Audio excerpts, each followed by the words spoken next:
Hello everybody, this is Dan from Screaming Donkey Woodwork, and I'm giving this table, wall art, whatever the hell it is, away. And if you want to win it, all you have to do is find me buried treasure. Arr! That's right, we're doing a full-fledged treasure hunt giveaway for this table. And you don't even have to leave your living room to win. Let's get weird with wood.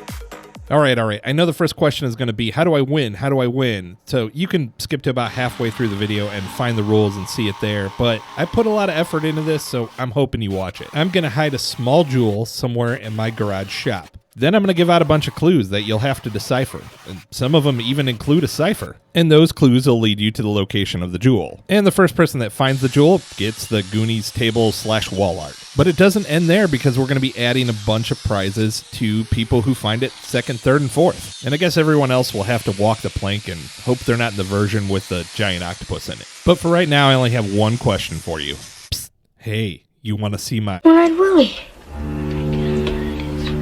I've actually been thinking about doing this Goonies piece ever since I found Josh Brolin's skull at my local Dollar General. It's been sitting on my bench for a couple of years now, and every time I look at it, I'm thinking, One-Eyed Willie. To start off with, I figured I'd drill out the tooth he's obviously missing, and then go back and bondo the eye he was born without. This is one of the more fun parts of the process, where I just grab an end mill and go to town on my One-Eyed Willie. Any accidental flubs won't be too obvious, because the skull should be a little bit deteriorated. But thankfully there were no flubs, so it was on to removing the base. I thought the base was aluminum until it hit the floor.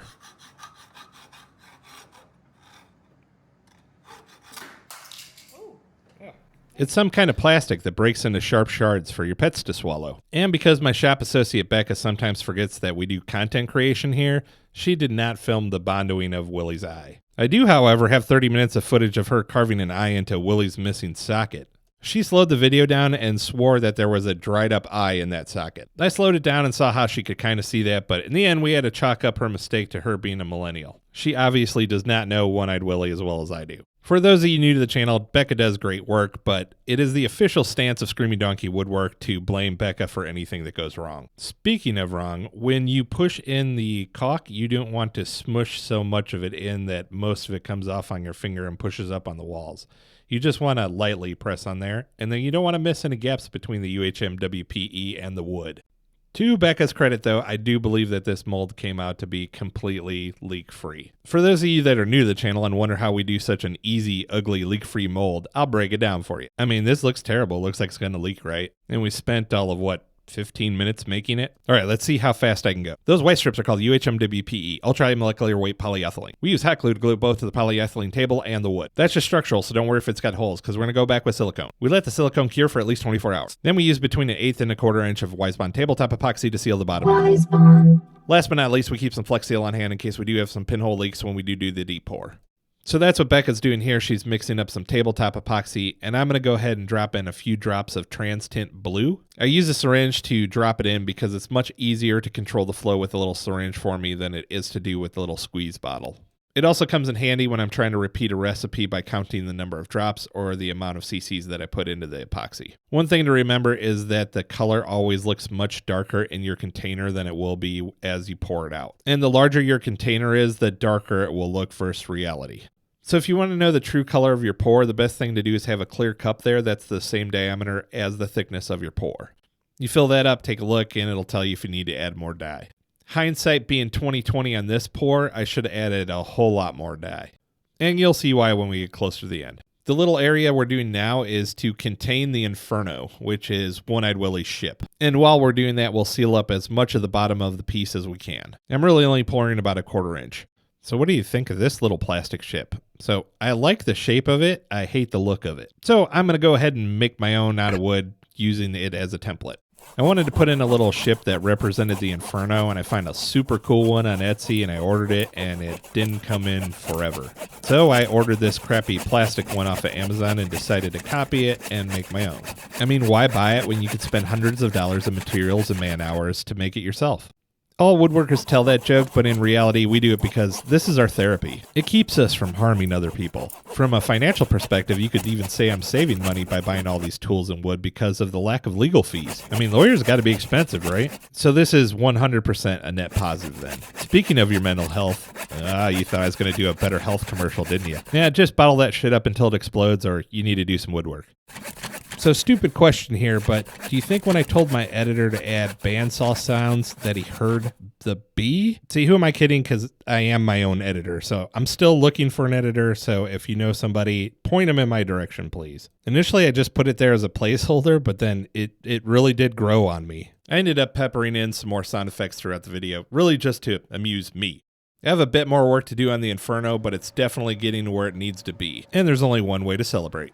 First, you gotta do the truffle shuffle. Come on! Do it. Come on! Do it!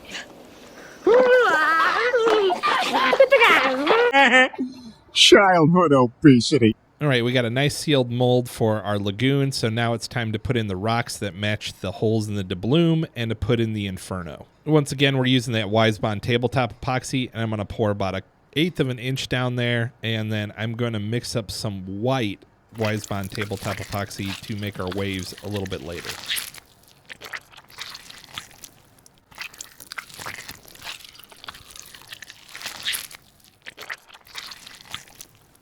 Gross.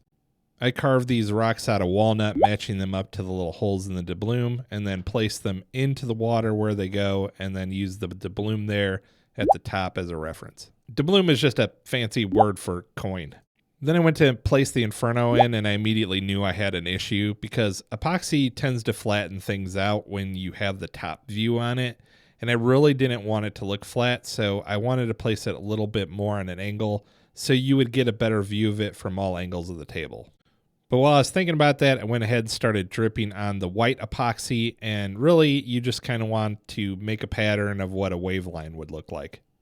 You really don't have to be that exact with it. The important thing, though, is that you don't get it on any of your structures. So just get close to them and don't get on them, or you'll have little drips of white as I drip one onto the big rock. But it'll just end up looking like sea foam if you don't wipe it off.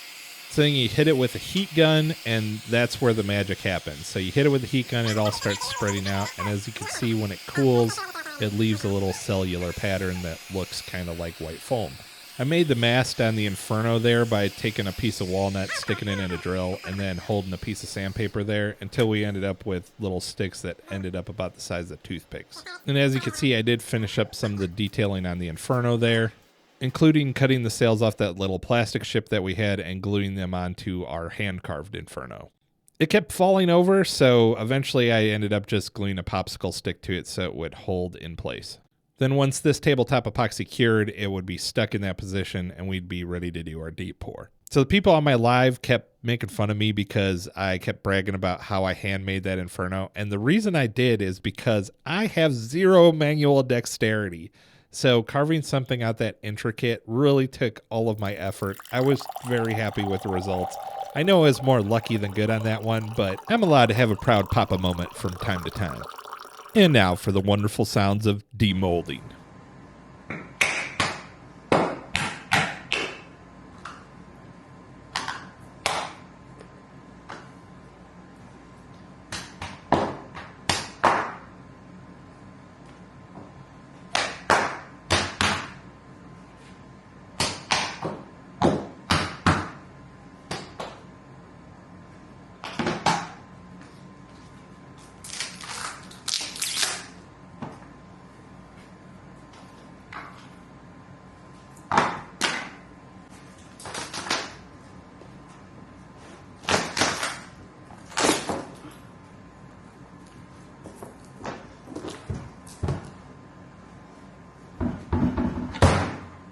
All right, cheers for Becca's first successful demold.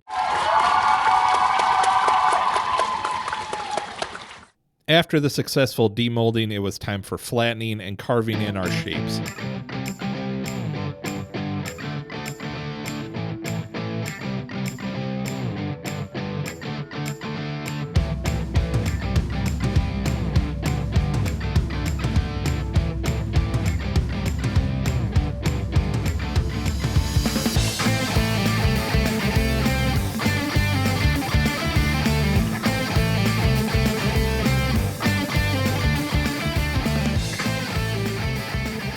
Here are the treasure hunt rules. If you got to pause, go ahead and pause. But basically it just states you're over 18, you're in this for the fun of it, not to figure out a way how to sue me, and that you'll provide your contact information with your winning answers. The first 5 clues are coming up shortly. I wasn't totally in love with the hard edges the CNC left behind, so I figured I would hit it with a chisel and then hit it with a torch.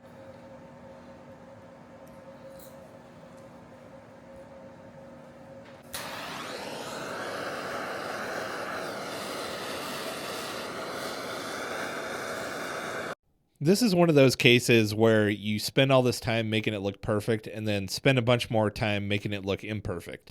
I was hoping there would be more natural cracks and splits in the wood and imperfections that I could highlight, but there really wasn't a ton, so where there was, we did not fill in extra. So if there was a little ding in the top, we didn't go back and fill that in with CA glue. If there was a little cut on the side, we didn't smooth it out. But there's just really not many of them, so we added a few. So there's one more feature I really wanted to put in here, and that was a treasure chest. So I wanted to carve out a little cave and put treasure in there. We decided against the treasure chest because this one looks terrible. I decided to leave this audio in so you guys could hear what goes on in our shop on our lives on Saturdays. Amazing Doc Kruger says that this table is another level of amazing.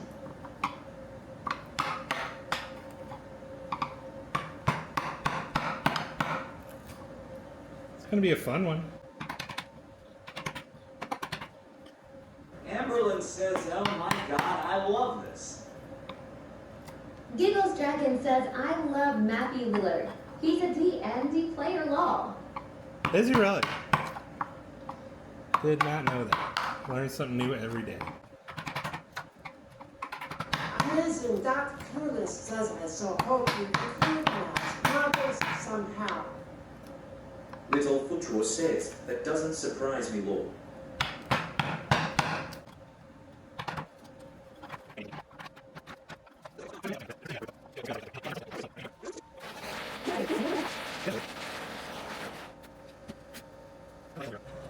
Bastard. Alright, it's got to be more on the edges. Okay. I'll spray the surface. Here it looks like I just discovered that if you want to glue rocks onto a round surface with CA glue, that the CA glue has to be near the edge of the rocks. The other little thing I figured out was to wrap some tape around my hands. I'm not very dexterous to begin with, but I could not hold these in place any which way. You can see I have a couple of sets of hemostats out there. I tried with those. I was not successful. After we got our stones in, everything burned, everything carved in, I decided I wanted to round over the lagoon there a little bit and have some natural shape to it. Which would also be a good time to clean up the epoxy from the crack that was on the bottom of the piece.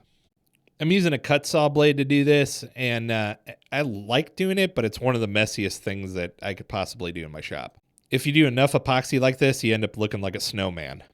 It's time again to use our Wisebond tabletop epoxy, and this time we're going to be filling in all of our little carve-outs. So I'm mixing in a super black pigment here, and the reason I'm using a pigment as opposed to a dye is because a dye has a chance to leach into the wood. The pigment won't leach in. I've never seen that happen except for when you have like really, really soft wood. Giggity. And the answer is no, it all sounds like innuendo. But right now they gotta do what's right for them. Cause it's their time. Their time. Up there. Down here, it's our time. It's our time down here. So after putting epoxy in the lettering, I went ahead and put it in the cutouts because it would make the skull and the keys stand out just a little bit more than they do now. I was hoping this wasn't going to leak, but this is the one I did. As you can see, we didn't seal anything up. I figured the epoxy would firm up before there was a problem. I was totally wrong. Becca's pour had no leaks. Mine had a nice big one. I got the key, the skull, and the doubloon placed in the table, and the only thing left to do before the deep pour is to fill in the Goonies. But apparently I wanted to stop and do a preview of what the lagoon was going to look like.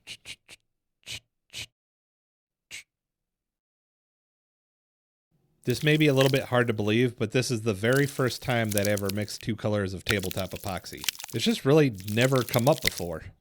Typically, I carve a color out, pour it, and then go back carve, and then pour another color in. The problem with mixing colors is that they don't necessarily mix the right way. So in the traditional sense of things, you think of, like, if you're going to mix red and yellow, you're going to get orange, right? Well, with light, that's true, but with pigments and dyes and stuff, that's not always the case. And these were two different pigments. And this is a day later, and I knew I already liked it. Burning it and using a small amount of pigment gave it a real 3D effect. As you move over the table, you can actually see the depth of the cut-in. For this big clear deep pour here, we're using the Wise Bond deep pour epoxy, and we go ahead and fill in the skull, the key, and the doubloon. It's a 2-to-1 mix. I always degas it before I pour it, and that's more out of habit. You can really achieve the same thing if you just leave the bucket for an hour after you've mixed it up. The goal there is to get out all the micro bubbles so that the epoxy looks crystal clear. There is one other reason I do it, and that's because I feel like when the bubbles are forced out of it, it mixes the epoxy a little bit better. I'll spare you the sanding and buffing here, but I'll let you know what the progressions are. We go 80, 120, 240, 320. Then for the epoxy finish, we go 400, 600, 800, 1,000, 1,500, 2,000. Then I switch over to the wool pad and use the 3M heavy. Then I switch over to a soft pad and go with the machine polish. If you're interested in that process, I have lots of videos on it, so I just didn't want to rehash it here. So I did not seal our wood mountains when I put them in, and I knew they would leak air, and I knew it would look kind of cool or kind of terrible. It's kind of a crapshoot. Spoiler, it looks pretty cool, but I did have to carve out the surface bubbles, so that's what we're doing here. We'll go ahead and backfill that with some tabletop epoxy. I'm trying to leave in as many sharp edges and screw-ups as I can to keep the table looking somewhat authentic. But in this case, if the bubbles are there, they leave a pretty sharp edge, so it's best to carve them out a little bit. I'm using alcohol there to make sure that I've gone deep enough and I didn't leave half a bubble somewhere. And now is as good a time as any to do our first 5 clues for the treasure hunt. So it's going to be really fast, but just long enough to take a screenshot. So here it comes. Hello, everybody, and welcome to Clue Time. Take your screenshots now. All right, so we're rounding third base with Becca putting in our jewels. Again, we decided against doing the treasure chest because it looked stupid. She put in a bunch of fake jewels and gold coins using a combination of CA glue, UV glue, and hot melt. There's even a little marble bag there full of jewels. And I'd like to say that the only thing that was left to do was to finish the table, but as we were doing the finishing, we noticed something wasn't quite right. Do you see it? Our lagoon water just ain't blue enough. But you want to know the awesome thing about having clear epoxy is you can change the color of it from the bottom. I have been begging for an excuse to use this, and it came available with a giveaway. Speaking of, if you have not found the clues yet, you passed them already. Go back and look. This was kind of tricky too, because whatever paint color goes on first, that's the color it's going to be. It's not like I could layer another color on top of it because we're painting from the bottom side up, if that makes sense. So I had to kind of smear the paint out the way that I wanted the colors to be blended and then smush them on. I love the way that it turned out. I think it's fabulous. It's great. Everybody thinks so. We put it in the sun here, and you could see how some of the bubbles escaped our rocks. Really looks like seafoam spraying up on them, like it is a very active scene. I couldn't be happier with this. The only thing that comes to mind. I love you, Chuck. Oh, I love you, Swan. Get weird with wood.